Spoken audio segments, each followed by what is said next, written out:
লাইলাতুল কদর শেষ 10 দিনে রয়েছে, শেষ দিনের বেজোড় রাতগুলিতে বিশেষ করে। আর বেজোড় রাতগুলির মধ্যে যদি একেবারে কেউ যদি একেবারে হতভাগা হয় তো তাহলে তার জন্য 27শে রমজানের রাত, আর না হলে 5টি রাতে। আর ওর চাইতে ভালো হচ্ছে 10টি রাত, জোড় বেজোড় সবগুলি শেষ 10টি। এই জন্য নবী সাল্লাল্লাহু আলাইহি ওয়াসাল্লাম ইতিকাফ করতেন যে 10টি রাতই জাগা হবে, 10টি রাতে ইবাদতবন্দি করা হবে।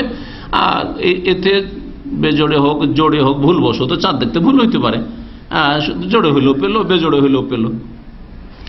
নবী করিম সাল্লাল্লাহু আলাইহি ওয়াসাল্লাম এর ফজিলত সম্পর্কে বলছেন, ওমান কামা লাইলাতুল কদর ঈমানান ওয়া ইহতিসাবান, কেউ যদি কদর রাতে কিয়াম করে, ইবাদতবন্দি করে, নামাজ পড়ে, ঈমান আল্লাহর প্রতি ঈমান রেখে এবং নেকির আশায়, গফির আল্লাহু মা তাকাদ্দাম মিন যামবি, তার অতীতের গুনাহ মাফ করে দেওয়া হবে। লাইলাতুল কদর সম্পর্কে অনেক বিভ্রান্তিকর কথা রয়েছে। লাইলাতুল কদরে দেখা যায় যারা আল্লাহর ওলি হবে দেখতে হবে গাছপালা সব ঘর বাড়ি সিজদায় পড়ে গেছে। এগুলি জাহিলদের কথা নয়, বিদাতীদের কথা। এগুলির অস্তিত্ব নেই কোরআন হাদিসে কোথাও।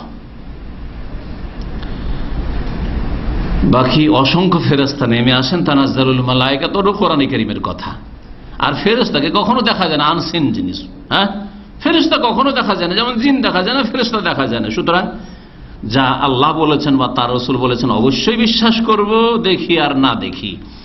আর এইরকম আমরা বিশ্বাস করব না ভ্রান্ত বিশ্বাস, যে আল্লাহ পাকও বলেনি, তার রাসূল সাল্লাল্লাহু আলাইহি সাল্লামও বলেন নাই। আর লাইলাতুল কদর পাওয়ার জন্য আমার লাইলাতুল কদর কবুল হয়েছে কিছু অলৌকিক কিছু দেখতে হবে, এইসব বিদাতি ধারণা।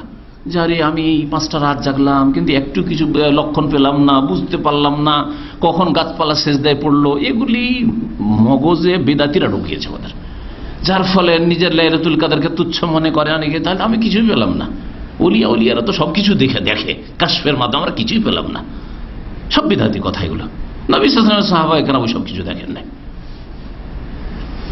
বরং নবী করিম সাল্লাল্লাহু আলাইহি ওয়াসাল্লামকে স্বপ্নে দেখানো হয়েছে, স্বপ্নে দেখানো হয়েছে যে লাইলাতুল কদর হয়ে গেছে। আর সকালবেলা তিনি দেখছেন যে কপালে ধুল লেগে আছে, কি বলছেন, কাদা লেগে আছে। আসজুদু আলা মাইন ওয়া তিনির, পানিতে আর কাদাতে আমি সিজদা করেছি, কপালে কাদা লেগে আছে। আর দেখা গেল যেই রাতটা লাইলাতুল কদর হয়েছে ওই রাতে সকালে বৃষ্টি হয়েছে।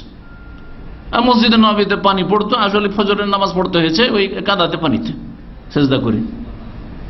কিন্তু নবী সাল্লাল্লাহু আলাইহি ওয়াসাল্লাম যে গাছপালা সিজদায় পড়ে গেছে, এ হয়েছে সে হয়েছে দেখেছেন, এইরকম কথাও কোরআন হাদিসে নেই। যেখানে নবীর সম্পর্কে নেই, তাহলে এইসব বর্ণনা কোত্থেকে আসলো যে উলিয়ার এই দেখে সেই দেখে, বা নেক বান্দা এই দেখতে পারে সেই দেখতে পারে, এইসব এইরকম বহু কথা আমাদের দেশে জাল কথা ধর্মের নামে চলছে।